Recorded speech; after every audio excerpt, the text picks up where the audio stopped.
Hey everybody, I'm here today to show you how to apply and use polymeric sand. Now I have a bag of polymeric sand right here and a broom, and that is all you need for this first part of the process. So polymeric sand in this video will be used to sort of seal these interlocking stones and seal the joints between them, but polymeric sand can be used to seal the joints between a wide variety of paving stones. So you can definitely use this type of sand to join together a variety of different landscaping stones. So let's get right to it. The first step is to obviously ensure that the area that you are applying the sand to is completely dry and free of any debris. And obviously you have to ensure that the space between the interlocking stones or the paving stones, doesn't have anything in it. So you're going to have to remove any weeds and anything that is in between the stones. Now, once you have ensured that the area is clean and dry, you are going to pour some of the sand on the stones and use a broom to sweep it into the cracks between the stones. Now, I'm using this broom right here, but I would highly recommend that you use a push broom. Sorry about that. So the first step, once again, is to just pour the sand in an area and use the broom to sweep it in between the stones. And I'm going to do that right now.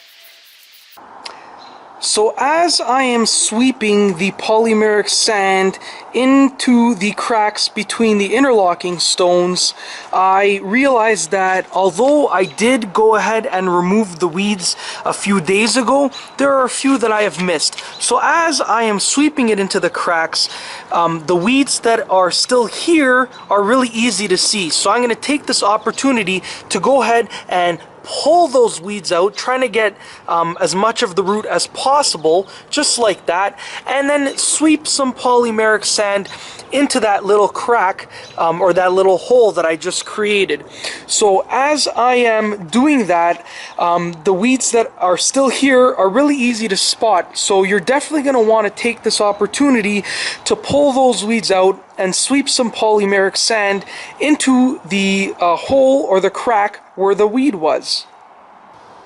Alright, so now that I have swept the sand into the joints between the interlocking stones and I have pulled out as many weeds as I could, it is time to remove all of the excess sand. So basically, you're going to want to use either a broom or a leaf blower to remove all of this excess sand, all of the sand that is actually on the interlocking stones or the paving stones, if you are using this for paving stones. And you are going to sweep it off or use a leaf blower to get rid of it. And this is very, very critical because the next step involves spraying water over top of the area, and the water will cause the polymeric sand to harden.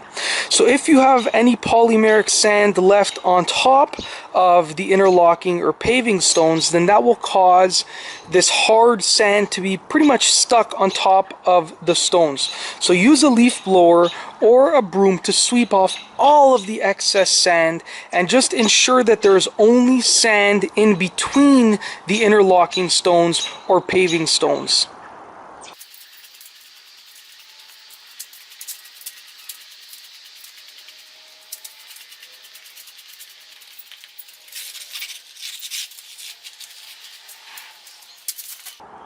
Alright, so now that I have used a broom to get rid of all of the excess polymeric sand, the next step is to wet the surface area that you applied the sand to. And the trick here, or I should say a tip for this portion of the process, is to start at the lowest point of the surface. So I know that this interlocking that I just applied the polymeric sand to slopes downwards this way. So that is the lowest point of the area.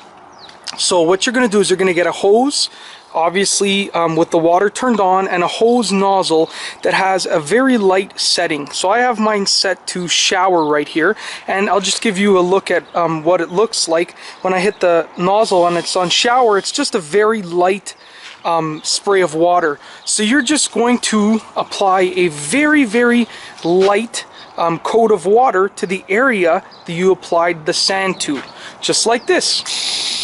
Very light. You're not going to want to go too heavy. I'm just going to try and get through the fence right there so I don't miss any spots, but just do the entire area just like this.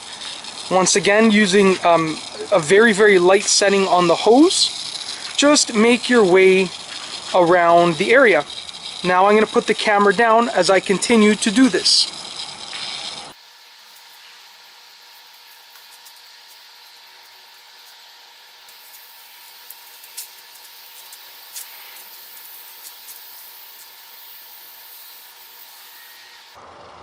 So now I have waited about 10 minutes from when I finished wetting the interlocking, and I'm going to do the exact same thing one more time. So I'm going to lightly spray the entire area that I applied the sand to one more time, and once again it has been about 10 minutes since I finished the last coat of water. So just once again, a very, very light coat, applying it one more time, and once again I'm just going to put my camera down as I finish it.